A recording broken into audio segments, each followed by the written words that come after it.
ابراہیم خلیل اللہ علیہ السلام روز قیامت کے دن کی رسوائی سے ڈرتے ہوئے اللہ سے دعا کرتے ہیں کہ پروردگارا قیامت کے دن کی رسوائی سے مجھے بچا لینا. کہا وَلَا تُخْزِنِي يَوْمَ يُبْعَثُونَ وَلَا تُخْزِنِي يَوْمَ يُبْعَثُونَ يَوْمَ لَا يَنْفَعُ مَالٌ وَلَا بَنُونَ إِلَّا مَنْ أَتَى اللَّهَ بِقَلْبٍ سَلِيمٍ. پروردگارا جس دن سارے انسان اٹھائے جائیں گے اس دن مجھے رسوا نہ کرنا.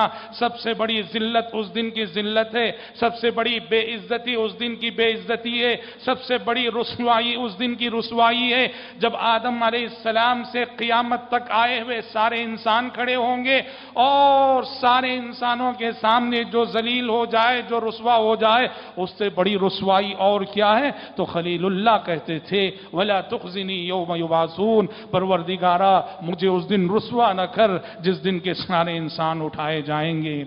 اللہ نے اہل ایمان کے اس خوف کے مظاہر کا تذکرہ کرتے ہوئے سورۃ المومنون میں فرمایا والذین یؤتون ما آتوا وقلوبهم وجلة انہم الی ربهم راجعون. اہل ایمان وہ ہیں دیتے ہیں تو اس حال میں دیتے ہیں ان کے دل کانپ رہے ہوتے ہیں، ان کے دل ڈر رہے ہوتے ہیں.